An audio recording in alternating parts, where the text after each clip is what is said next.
بس آپ نے گھبرانا نہیں ہے. باقی کپتان ترلے منتوں پہ پہنچ گیا ہے. ترلے شروع ہو گئی. کل خط لکھ دیا. اب یہ ترلے کا پہلا قسط ہے. اور جیسے میں نے کہا تھا آخری قسط ترلے کا جس کو یہ باپ سمجھتے ہیں اس باپ کے پیر پڑنا ہے. میں یہ سمجھتا ہوں کہ ہر عمل کا رد عمل ہوتا ہے. آج جو لوگ اس سخت عمل سے گزر رہے ہیں، ہاں شاید ہم خوش نہ ہوتے اگر کل یہی لوگ یہ عمل خود نہ کریں. فرعونیت اور اس سے بڑھ کے اس بندے کی میں کیا مثال دوں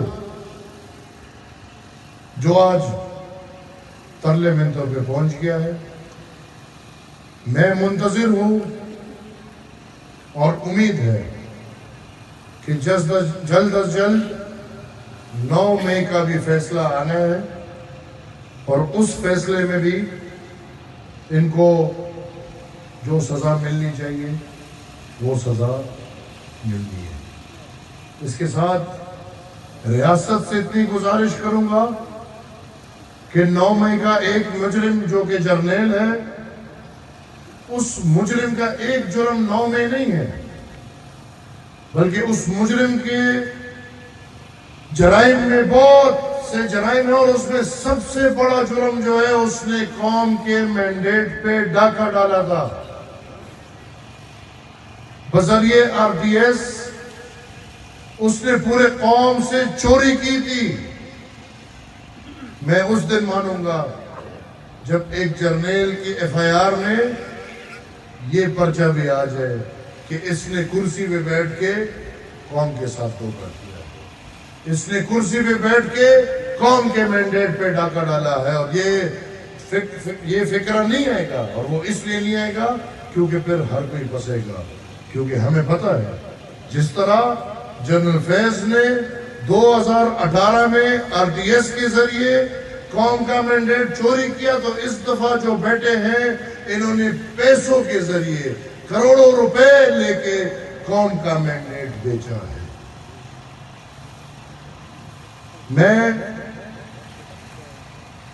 اس ماحول میں، اور مجھے پتا کہ اسی ماحول سے آپ ڈرتے ہو اور مجھے بیچتے نہیں ہو، مجھے آنے نہیں دیتے. میں نے سیکیورٹی کی میٹنگ میں آپ کو کہا تھا کہ آپ سنجیدگی دکھائیں.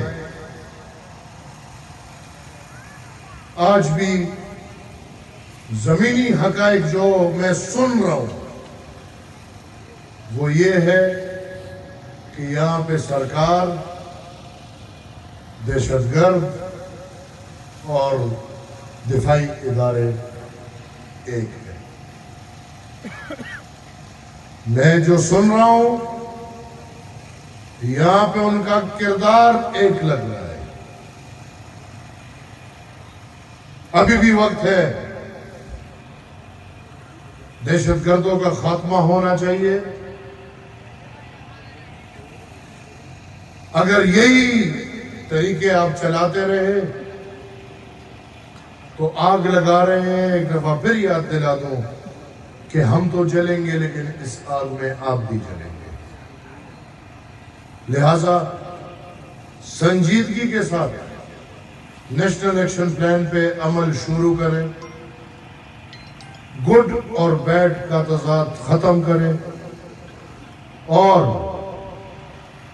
جو بھی دہشت گرد ہے وہ جس قوم کا بھی ہو، جس نسل کا بھی ہو، جس رنگ کا بھی ہو، جس مذہب کا بھی ہو، جس عقیدے کا بھی ہو، اس کا خاتمہ ہونا چاہیے. عوامی نیشنل پارٹی باچا خان بابا کے اس برسے کے موقع پہ پختون قوم اور پختونوں کے علاقے میں امن کا پیغام، اور اسی لیے ہمیں روکتے ہیں کہ آپ دہشت اور وحشت کے بازار میں امن کے نغمے سن نہیں سکتے، ہم اپنی جانوں کے نذرانے دیتے ہوئے یہ امن کے نغمے گاتے رہیں گے۔